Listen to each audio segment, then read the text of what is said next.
السلام علیکم ورحمۃ اللہ۔ مفتی صاحب کی خدمت میں محترمانہ سلام عرض ہے۔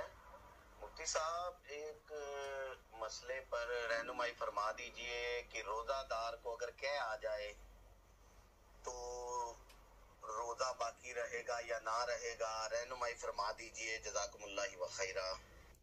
السلام علیکم رحمۃ اللہ وبرکاتہ۔ بھائی آپ نے سوال کیا کہ روزے کی حالت میں قے آ جائے تو کیا روزہ باقی ہے؟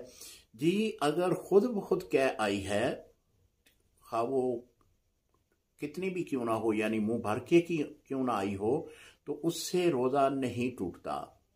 اگر خود لائی جائے اور وہ منہ بھر کے آئے تو اس سے روزہ ٹوٹ جاتا ہے۔ مثال کے طور پہ اگر کوئی اپنے گلے میں انگلی ڈال کر قے کو خود لاتا ہے تو اور وہ قے جو ہے وہ منہ بھر کے آتی ہے تو اس سے روزہ ٹوٹ جائے گا۔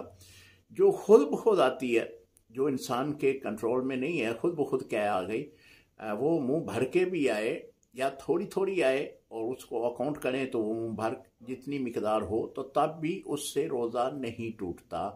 السلام علیکم ورحمۃ اللہ وبرکاتہ۔